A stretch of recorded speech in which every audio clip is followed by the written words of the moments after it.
Gadis ini mengenakan topeng babi saat muncul di pesta pertunangan bersama pasangannya yang akan bertunangan. Namun, saat kakek bersiap mengumumkan kepada kedua keluarga, mereka berdua dengan sepakat mengatakan ingin membatalkan pertunangan. Kemudian, masing-masing mengeluarkan surat nikah dan mengumumkan telah menikah dengan orang lain. Namun keduanya tidak menyadari bahwa mereka sebenarnya sudah menjadi suami istri.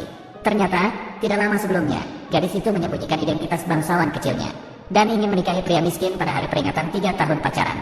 Dan dia juga berencana setelah menikah, dia akan memberikan kontrak senilai 10 miliar kepada pria itu. Dan pada saat yang sama mengungkapkan identitasnya. Namun, tiba-tiba saat gadis itu baru saja tiba di kantor catatan sipil, seorang pria tampan sebagai presiden turun dari mobil. Saya ingin memperkenalkan diri sedikit. Saya lulus sebagai doktor dari Universitas Oxford tahun ini, usia 27 tahun. Sekarang saya tidak bisa mengungkapkan identitas saya. Jika dia tahu saya adalah orang yang mengendalikan DFT, maka dia akan lari pergi. Lagi pula, dia harus membantu saya menghindari putri besar keluarga Angel tipu di Cucao. Sekarang saya masih belum punya pekerjaan. Kamu tidak akan memperkenalkan diri sendiri. Nama saya Angel Song, usia 26 tahun. Tentang pekerjaan, saya adalah tabib terkenal Suwon Min, dan juga pewaris masa depan keluarga Angel tipu di Cucao. Bagaimana seharusnya saya memperkenalkan diri?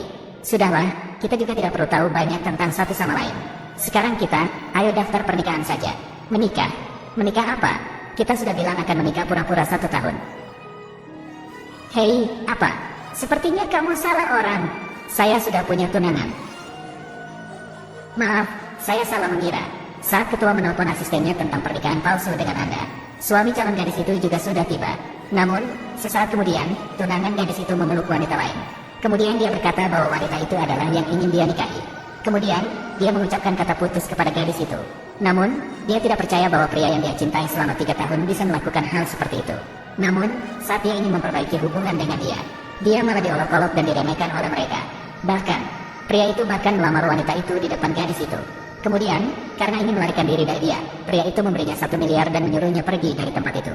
Tapi hanya dalam hitungan detik, gadis itu mengambil kartu nama itu kembali dan melemparkannya ke pria itu. Maka pria itu marah ingin memukul gadis itu, tetapi terkejut ketika disuruh berhenti oleh ketua. Kemudian, untuk membuktikan daya tariknya, gadis itu memegang tangan ketua yang berdiri di sampingnya. Bukankah kamu ingin menikahi saya? Aku pergi. Baiklah.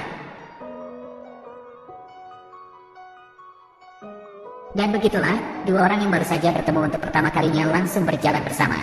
Namun sebelum gadis itu sempat membaca nama ketua, pria itu kasar menarik tangannya berdiri. Dan karena gadis itu tidak ingin berurusan dengan pria itu, dia segera pergi dengan ketua. Dan setelah berpisah dengan ketua, gadis itu menerima telepon dari keluarganya, yang memaksa dia untuk menghadiri pesta pertunangan dengan calon suaminya besok malam. Namun saat itu, keduanya masih tidak tahu siapa yang baru saja mereka nikahi. Ini adalah calon suami yang keluarga aturkan untuk saya. Itulah sebabnya adegan seperti di awal muncul. Kenapa wajahmu terlihat begitu? Tidak apa-apa, hanya belakangan ini saya sering begadang saja. Sayang sekali kamu harus memakai topeng lagi. Ibu, sudah baik-baik saja. Saya tidak berbuat nakal. Saya bersumpah.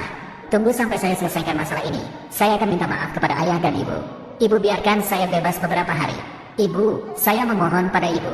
Ibu tidak bisa mengendalikan kamu lagi. Kamu harus menyelesaikan masalah ini sendiri. Beberapa hari lagi, kamu harus membawa hadiah ke rumah keluarga dia untuk minta maaf. Aku tahu. Tuan dia, mengapa Tuan datang ke sini? Tuan datang ke sini untuk minta maaf padaku. Keponakan durhaka ini dari Tuan. Jangan khawatir, saya tidak marah. Orang tuaku juga tidak akan marah. Bagaimanapun, orang yang ingin